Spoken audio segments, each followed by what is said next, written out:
ओम गणेश हर हर महादेव।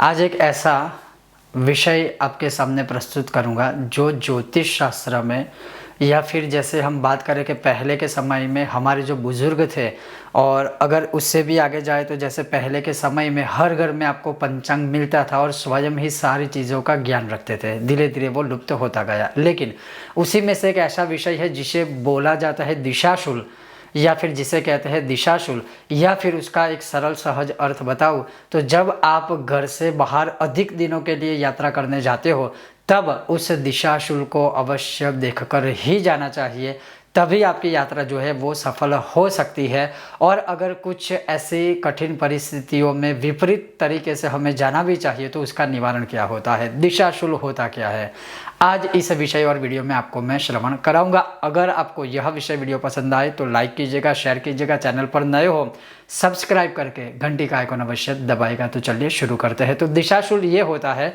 कि जब भी आप एक दिन से अधिक दिन के लिए या अधिक समय के लिए आप जब घर से बाहर या यात्रा के लिए या कहीं पर भी, जैसे मान लीजिए बिजनेस की कोई पर्पज़ के लिए या बिजनेस व्यापार वृद्धि या व्यापार से जुड़ी हुई कुछ चीज़ों के लिए, या मानिए कि विद्यार्थी अवस्था में विद्या प्राप्ति हेतु घर से बाहर अधिक समय के लिए जाते हैं, तब दिशाशूल अवश्य दिखना चाहिए।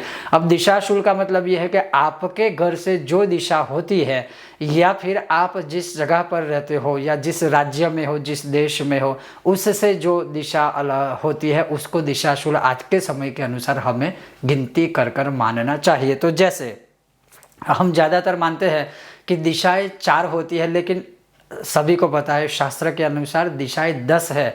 और दश दिशि, जैसे रामायण में भी लिखा है कि जब हनुमान जी ने युद्ध में गर्जना की थी तब दशों दिशाओं में गर्जना सुनाई दी थी, और दशों दिशाओं के जो स्वामी थे उन्होंने पुष्प वर्षा आदि करके भगवान को एक प्रकार से अभिवादन भगवान का किया था।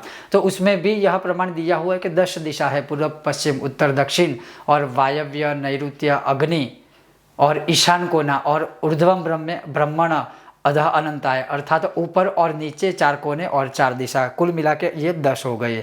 लेकिन जैसे अगर हम इस 10 दिशाओं में बात करें तो यह 10 दिशाओं में जो दिशाशूल होता है या उस दिशा के अनुसार किस दिशा में हम यात्रा कर सकते हैं, अब वो सुनिए। जैसे मानिए कि सोमवार और शुक्रवार को पूर्व दिशा की ओर आप यात्रा कर सकते हो, उसी प्रकार से रविवार और शुक्रवार को पश्चिम दिशा में यात्रा कर सकते हो, मंगलवार और बुधवार को उत्तर दिशा में यात्रा कर सकते हो, गुरुवार को दक्षिण दिशा में यात्रा कर सकते हैं, सोमवार और गुरुवार को दक्षिण पूर्व दिशा में यात्रा कर सकते हैं, या दक्षिण पूर्व का जो कोना होता है उस दिशा में भी यात्रा कर सकते हैं।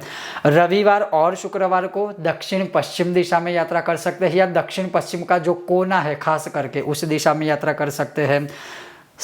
मंगलवार को उत्तर पश्चिम दिशा में यात्रा कर सकते हैं, या उत्तर पश्चिम का जो कोना होता है उस कोने की दिशा में हम यात्रा कर सकते हैं। और उसी प्रकार से बुधवार और शनिवार को उत्तर पूर्व में यात्रा कर सकते हैं, या उत्तर पूर्व का जो कोना, जैसे नॉर्थ ईस्ट है ईशान कोना, उसी प्रकार से बाकी के दिशा के कोने होते हैं उस दिशा में यात्रा कर सकते हैं। अब ये भी प्रश्न होगा कि इसके विपरीत अगर जाना हुआ, मान लीजिए कि किसी को सोमवार या शुक्रवार को पूर्व की जगह पश्चिम दिशा में जाना पड़ेगा तो, या जाना ही पड़ेगा तो क्या करेंगे? तो इसके लिए भी कोई चिंता करने की आवश्यकता नहीं है। अगर ऐसी चीज़ होती है तो फिर इसके जो उपाय है, निवारण है, वह श्रवण कीजिए। जैसे रविवार किसी विपरीत दिशा में जाना हुआ रविवार को, तो जैसे घी और घी में थोड़ी सी चीनी मिलाकर वो 1 चम्मच जितना या थोड़ी सी खाकर आप घर से बाहर निकलिए। सोमवार के दिन अगर ऐसा होता है तो सोमवार के दिन दही और शक्कर वो खा के आप घर के बाहर निकलिए, या फिर दर्पण के अंदर, आईने के अंदर अपने आप को देखने के बाद बाहर निकलिए। मंगलवार के दिन रोटी खा के निकलिए, या फिर गुड़ खा के भी आप घर से बाहर यात्रा के लिए निकल सकते हो। उसी प्रकार से बुधवार हरे मूंग या मूंग से बनी हुई कोई चीज़, या फिर तिल या फिर धनिया खाकर घर से बाहर निकल सकते हैं। उसी प्रकार से गुरुवार को चने की दाल या फिर दही खाकर घर से बाहर यात्रा के लिए निकल सकते हैं। शुक्रवार के दिन या तो चने, या फिर आप चाहे तो शुक्रवार के दिन जौ खाकर भी घर से बाहर निकल सकते हो। उसी प्रकार से शनिवार को उड़द की दाल या उड़द या फिर अदरक का थोड़ा सा टुकड़ा खाकर भी घर से बाहर निकल सकते हो जब विपरीत दिशा में जाना हुआ तब। जैसे मैं अगर बताऊं कि रविवार के दिन किसी को बाहर निकलना है और उस दिन मान लीजिए कि कोई और दिशा है, जैसे रविवार के लिए रवि और शुक्र के लिए पश्चिम दिशा है, लेकिन मान लीजिए कि रविवार को तो आपको पूर्व दिशा में जाना है, ये एक उदाहरण है। तो फिर आपको जैसे मैंने कहा कि घी आदि जो मैंने निवारण का उपाय बताया वह खाकर आप यात्रा कर सकते हो। अब दूसरी बात ये है कि जो एक ही दिन की यात्रा करते हैं, जैसे सुबह जाके शाम को या रात को घर वापस आ जाएंगे, उन्हें ये दिशाशूल देखने की भी आवश्यकता नहीं है और ऐसे कोई उपाय करने की भी आवश्यकता नहीं है। जो कोई मनुष्य मान लीजिए 3, 4, 5 दिन या 1 हफ्ते, 1 महीना, 1 साल, 6 महीने के लिए घर से दूर रहता है या देश से दूर रहता है, उनके लिए यह दिशाशूल का उपाय अवश्य है और ये अवश्य ही करना ही चाहिए।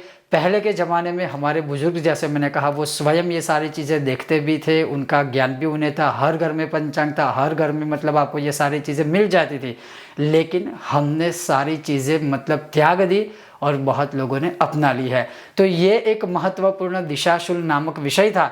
आपको यह विषय वीडियो कैसा लगा मुझे बताइएगा, और अगर आपको यह विषय वीडियो पसंद आया है तो लाइक कीजिएगा, शेयर कीजिएगा। और हाँ, क्या आपको इस विषय के बारे में आज तक पता था? अगर था तो आप कमेंट में हमें ज्ञात कर सकते हो। बहुत जल्द मिलेंगे नए विषय और वीडियो के साथ। ओम गणेश, हर हर महादेव।